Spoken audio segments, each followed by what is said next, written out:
Welcome back, everyone.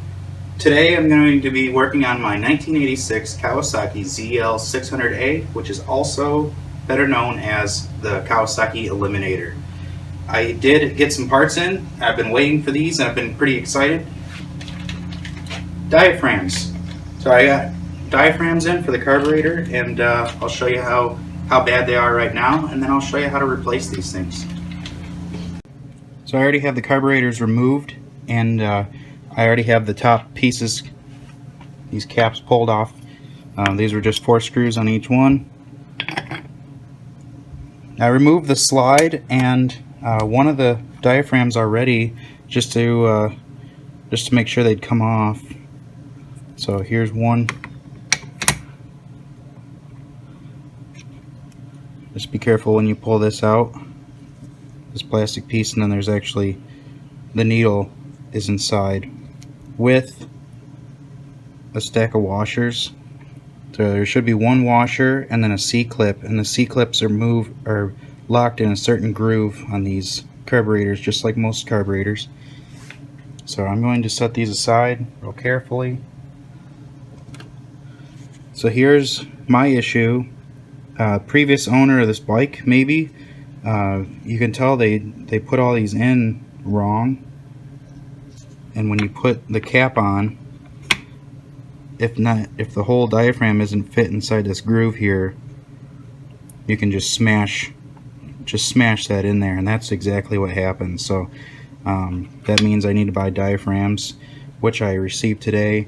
I took a gamble on, because this bike is very old, it's in very poor condition. I'm not going to dump a bunch of money into it, but I received these today. This is the packaging that it came in, and obviously it's shipping box, but it's straight out of China. These were $18 on eBay, and I've already had these out of the package and checked, but they are the same. This is the diaphragm that I pulled out. They are the same. So that's good news. So give it a shot. It's worth a try. The quality of the rubber feels pretty decent, so let's get these things pulled off. So what I've learned is basically this plastic piece is riveted on. It's basically like one big rivet on the slide. So you can actually start to work it out. And depending on how old they are, like these are probably original. This bike has a little over 16,000 miles on it. And you can just pull it right out of there.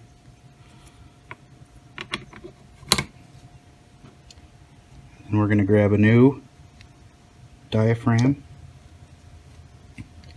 and one of these slides. So depending on how bad this is, and this one's not bad at all, if your old one left any kind of nasty buildup or dirt or, you know, old gas, you'd want to clean that up. But this is pretty clean, so we're going to just go ahead. I'm going to put some kind of oil, or I've heard soapy water too, but I'm not going to do that. I'm going to use a penetrating oil. I just have this penetrating oil and just get a little bit here. Work that in on the inside and then on the underside as well. You can flip these inside out, so make sure that they're right side up. And the way to know that is this lip here is what fits down into this ring here. And to get these to fit in here, you need to pull, and they're pretty pliable, so don't be too scared. And to pull, and then just keep working it down in there. Just make sure you put something like a penetrating oil or soapy water or something on. That way you're not doing it. You might rip it. So that one went really easy for me, luckily. So we're going to look on each side. If one side didn't slide in all the way, you would see this little rib that it actually fits down into. and as long as you have something on there, they fit right in. So there's one that's done. I'm going to go ahead and do the rest of these, so stay tuned.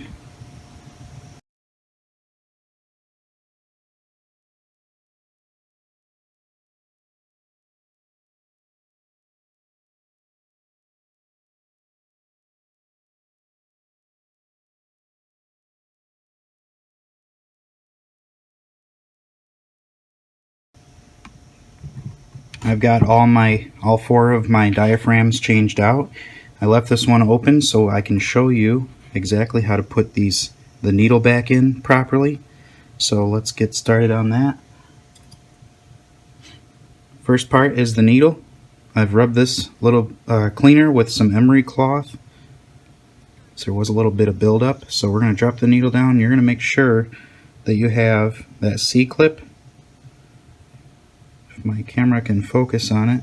There's a C-clip, and this particular needle has two washers there. So I put it exactly the way that it came out, and that's the way to go back in. So we want to drop that down into the hole in the bottom of the slide first. And then you have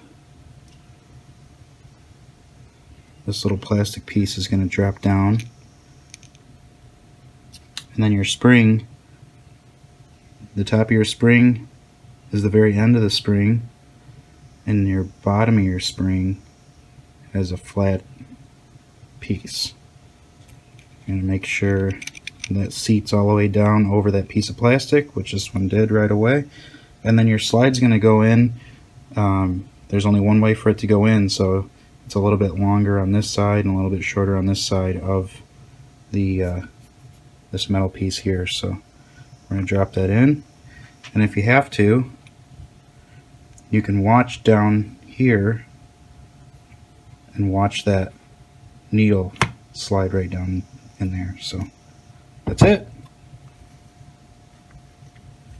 And then we're going to make sure that these are all seated in its little groove there for it before we put the caps on, because we don't want to do exactly what somebody else has already done and ruin these diaphragms. Okay, so now that that's done, I'm going to put these caps back on, and I have my screws here in my little magnetic tray. So let's get this back together and let's get these carbs back on the bike.